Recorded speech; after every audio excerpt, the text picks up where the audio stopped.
Ada ayat dalam Al-Quran yang meminta kita saat berdoa coba awali dengan Al-Asmaul Husna. Nanti di hadis ditafsirkan, orang yang berdoa membuka dengan Al-Asmaul Husna itu akan lebih cepat dikabulkan dibandingkan dengan orang yang tidak membacakannya. Thumma dzakara ar-rajula, kemudian Nabi mengisahkan tentang seorang laki-laki yutilus safara, dia menempuh satu perjalanan panjang menuju Allah. Saya informasikan singkat, kalau ada di antara bapak dan ibu ingin melakukan perjalanan dilakukan karena Allah, misal umrah ya, atau mau ta'lim, ini ikut ta'lim itu kan karena Allah ya. Saya sarankan betul di perjalanan itu isi dengan doa, mintakan kepada Allah. Karena ternyata doa yang dipanjatkan dalam Anda saat bepergian di perjalanan karena Allah itu lebih cepat dikabulkan dibandingkan dengan orang yang diam.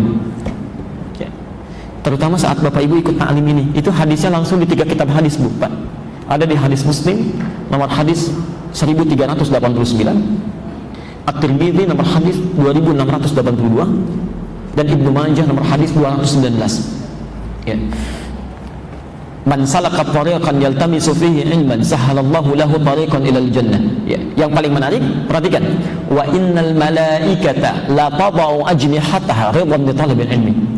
Siapa yang menyiapkan dirinya, melangkahkan kakinya berangkat untuk belajar sebagian dari pengetahuan agamanya, maka Allah akan ringankan, akan dibalas dengan meringankan langkahnya ke surga. Saat dia berangkat menyiapkan saja, maka malaikat membentangkan sayapnya, ya, membentangkan sayapnya. Kalaulah penuntut ilmu tahu, saat dia mulai berangkat sampai kembali lagi ke tempat dia tinggal, maka malaikat membentangkan sayapnya, memberikan ridha kepada dia. Ya. Ridhanya malaikat itu maknanya 2. Saya ulang ya, ridhonya malaikat memiliki 2 arti. 1, memohonkan ampunan pada dosa-dosa yang dilakukan. Ya. Memohonkan ampunan pada dosa-dosa yang dilakukan. Yang kedua, ini yang menarik, mengaminkan doa-doa yang dimohonkan. Mengaminkan doa-doa yang dimohonkan. Jadi tolong catat betul ini kata-kata saya ini, catat betul. Kalau ibu sedang dalam perjalanan, bapak dalam taklim atau hal yang baik-baik, isilah 1 di antara 2. Kalau Anda tidak sanggup berdoa dalam kebaikan, minimal isi dengan istighfar. Sayang lupa, sayang. Karena setan itu begitu cerdas itu, setan itu jenius itu. Ya. Dia tidak ingin kehilangan peluang untuk menggoda seorang hamba, seorang anak manusia. Ya. Sudah capek-capek menggoda, tiba-tiba diampuni oleh Allah. Dia palingkan itu. Ya. Makanya ini bisa terjadi, Bu, ya, bisa terjadi. Bahkan saat saya sampaikan sekarang pun, ibu masuk mobil bisa lupa itu. Ya. Begitu masuk, yang tadinya ada peluang istighfar, tiba-tiba ngobrol. Ya. Tiba-tiba bisa foto-foto. Tiba-tiba bisa bikin status, baru mengikuti taklim, ada selesai itu. Ya. Itu masuknya cepat sekali. Ya. Isi dengan doa. Jadi doa yang disampaikan dalam perjalanan itu cepat mengabulkan. Ya. 2, sampai kata Nabi, asy'atha aghbara, sampai saking totalnya berperjalanan, itu penampilannya sampai acak-acakan, saking seriusnya. Yamuddu yadaihi ilas sama, lalu dia mengangkat tangannya ke langit begini. Informasi saja, di hadis lain disebutkan orang yang mengangkat tangannya sambil berdoa, saat berdoa mengangkat tangannya lebih cepat dikabulkan dibandingkan dengan yang diam. Tapi nanti satu waktu kita bahasnya, ada caranya. Saya sering lihat agak keliru, tidak sesuai dengan hadisnya. Ya. Kalau hadisnya bukan terpisah begini, ya. Di hadis itu mendekat begini. Ya. Jadi kalau Anda berdoa mengangkat tangan, diangkat sejajar dengan dadanya begini, ya. Itu bukan terpisah begini, Bu, Pak. Ya. Tapi mendekat seperti ini. Mendekat, ya, baik. Tapi tidak semua nanti mengangkat tangan itu sampai seperti ini. Nanti ada yang kalau sifatnya sangat dibutuhkan dia bisa mengangkat lebih tinggi. Ya. Dalam Jumatan khatib cukup mengangkat telunjuknya saja. Ya. Nanti ada beberapa hal tertentu yang spesifik harus dibahas. Tapi poinnya orang ini menempuh perjalanan panjang. Yang kedua dia mengangkat tangannya. Ya. Yang ketiga ini yang paling dahsyat. Fayaqulu ya Rabb, ya Rabb. Kemudian yang ketiga, orang ini memulai dengan Al-Asmaul Husna. Ada ayat dalam Al-Quran yang meminta kita saat berdoa coba awali dengan Al-Asmaul Husna. Nanti di hadis ditafsirkan, orang yang berdoa membuka dengan Al-Asmaul Husna itu akan lebih cepat dikabulkan dibandingkan dengan orang yang tidak membacakannya. Quran surah ke-17 ayat 110. Quran surah 17 ayat 110. 2 ayat terakhir. Perhatikan rumusnya ya, rumus Qurannya. Ini juga suka agak keliru prakteknya. Qulidullah. Quran surah 17 Al-Isra ayat 110. Ya. Qulidullah, jika Anda punya persoalan dalam hidup, silahkan mintakan solusinya kepada Allah. Ya, berdoa, minta. Sudah. Surah Al-Isra, surah ke-17 ayat 110. Qulidullah, jika Anda punya masalah dalam kehidupan, silahkan berdoa kepada Allah, sebut namanya. Ya. Awid Ar-Rahman. Yang menarik, ini yang paling penting, tolong ibu garis bawahi ya. Ayyamma tad'u falahul asmaul husna. Kapanpun, persoalan apapun Anda ingin mohonkan kepada Allah, Allah punya nama-nama yang sesuai dengan kebutuhan dan persoalan kita. Ya. Lihat rumusnya. Jadi kalau ibu punya masalah, ingin menyebut al-asmaul husna, kata Allah nggak usah disebut semuanya. Cari saja nama-nama Allah yang sesuai dengan kebutuhan kita. Ya. Misal, ada orang yang sedang terkena kesulitan, sulit luar biasa, cukup sebut namanya satu, Ya Al-Fattah, Ya Allah, Ya Al-Fattah, Ya Al-Fattah, Ya Al-Fattah, minta. Ada orang butuh rezeki, sebut namanya Ya Razzaq, Ya Razzaq, Ya Razzaq. Ya. Ada orang yang diusili, diganggu oleh orang lain, sebut namanya Ya Al-Jabbar, Ya Al-Jabbar, Ya Al-Jabbar. Ya. Saat ada musibah, ingin diberikan kesabaran, sebut namanya Ya Sabar, Ya Sabar, Ya Sabar. Ya. Tidak perlu semuanya, sebut yang terkait dengan kebutuhan kita saja. Ya.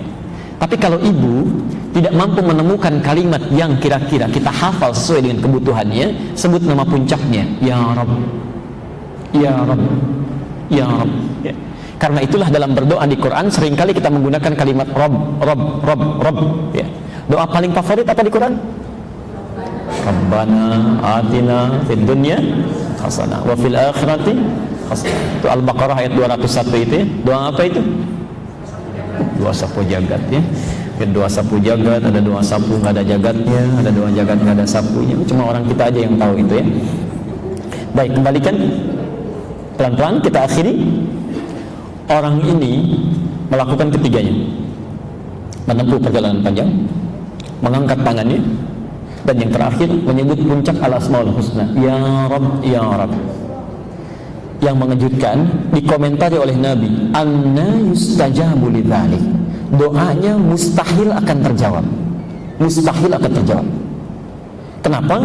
Maaf, famat'amu haramun, karena makanan yang masuk ke dalam mulutnya itu haram. Wa mashrabu haramun, minumannya haram. Bahkan wa malbasu haramun, pakaiannya haram. Ya. Biasanya kan kalau makanan sudah masuk haram, ya maaf Bu ya, Pak maaf, minuman sudah masuk haram, biasanya kan masuk ke tangan jadi haram, kaki jadi haram. Jadi usahanya pun akan senang pada yang haram. Ya. Langkahnya akan senang pada yang haram. Bicaranya senang yang haram-haram. Makanya wa ghudhiya bi haramin, perangkat hidupnya pasti akan haram itu. Ya. Pasti akan haram. Jadi tidak mungkin ada orang terbiasa yang halal mencari yang haram, itu mustahil. Tapi kalau orang sudah memasukkan yang haram pada mulutnya, itu yang paling berbahaya. Perangkat hidupnya bisa haram. Kata Nabi, kalau situasi ini terjadi, maka doanya tidak akan pernah terkabul. Tidak akan pernah. Dan itu puncak penyakit hati ada di situ. Dan yang paling sulit mengeluarkannya, membersihkannya nanti di bagian yang kedua, itu yang masuk yang haram ke dalam mulut, itu yang paling susah. Ya. Yang lainnya mudah. Kami pernah menguji Bu 30 anak, ya, dikumpulkan di satu tempat, konon belajar di sekolah-sekolah Islam dan menghafal Quran. Ya. Saya agak penasaran, saat itu saya bilang coba kumpulkan, saya ingin tahu bagaimana hafalan Qurannya. Tapi yang paling menarik, saya fokus saja, ada satu anak yang unik sifatnya, unik, diaturnya sulit luar biasa, sulit. Tapi saat bergabung itu dia bisa bertahan, lihat begini, ya. Pertemuan pertama patuh baik, ya. Tiba-tiba mulai aktif, tapi bertahan sampai selesai. Saya agak kebingungan, kok bisa ya, orang tuanya soleh luar biasa, ibunya solehah, rajin mengaji, baik ya, ayahnya juga baik, masya Allah teduh orangnya. Saya pikir ini ada yang tidak tepat ini, tidak nyambung ini. Tidak mungkin terlahir dari rahim seorang yang solehah anak yang bermasalah, itu mustahil. Mustahil. Maka ternyata setelah taklim selesai, ibunya mendekati, alhamdulillah Ustaz, anak saya bisa bertahan. Biasanya saya bawa ke sekolah manapun, saya tunggu 5 menit di depan sekolahnya, itu gurunya langsung mengantarkan kembali untuk dibawa pulang. Ya. Apa yang terjadi? Ternyata anak itu anak adopsi, dilahir kembar dari ibundanya, satu diambil oleh salah seorang artis, satu lagi oleh beliau itu. Ibu tahu apa yang terjadi? Kenapa diadopsi? Karena ibunya saat mengandung itu seringkali senang minum minuman keras, bapaknya pencuri. Yang haram tuh komplit itu, komplit ya. Bahkan sebelum anak ini lahir sudah terzalimi itu. Nah, itu tidak mudah, itu merubahnya tidak mudah. Ya, jadi mulai bertahun-tahun karena sudah jadi daging itu. Ya. Jadi harus ada makanan yang halal lagi yang bisa menghilangkan yang haramnya. Ya. Harus ada lingkungan yang halal lagi yang membentuk yang haramnya, ya, yang mengeluarkan yang haramnya. Itu tidak mudah. Karena itu saya pesankan betul Pak, mohon izin, mohon maaf sebesar-besarnya. Demi Allah saya katakan, jangan pernah bawa secuil pun yang haram dalam kehidupan, karena fatal akibatnya. Fatal. Bapak bawa rezeki yang haram dimasak oleh ibu, yang makan bukan 1-2 orang, bisa banyak orang. Ya. Atau setidaknya ibu pun mendapatkan yang haram dalam kehidupan diterapkan pada anak, itu sangat berbahaya. Sangat berbahaya. Bukan hanya akan menghambat kecerdasannya, tapi yang berbahaya itu akan menghambat keimanannya dan kedekatannya dengan Allah Subhanahu wa taala. Percuma Anda punya anak jenius tapi bisa maksiat dalam kehidupan. Ya. Itu yang paling berbahaya. Saya kira itu bagian yang pertama yang kita akhiri sampai di sini. Jadi kesimpulannya, jika Anda ingin terbebas dari penyakit-penyakit hati, maka jangan sampai ruang-ruang penangkap informasi ini, mata, telinga, mulut, dan yang lainnya digunakan untuk menangkap yang buruk-buruk yang dilarang oleh syariat atau dilarang oleh Al-Quran dan Sunnah Rasulullah SAW. Maaf, kelihatannya seperti mudah, tapi prakteknya tidak semudah yang diucapkan. Ya, karena mulai bangun pun ibu bisa mendengar sesuatu yang salah. Mulai lihat TV sudah bisa melihat yang keliru. Ya, mulai keluar dari masjid ini pun bisa memandang sesuatu yang tidak tepat. Ya.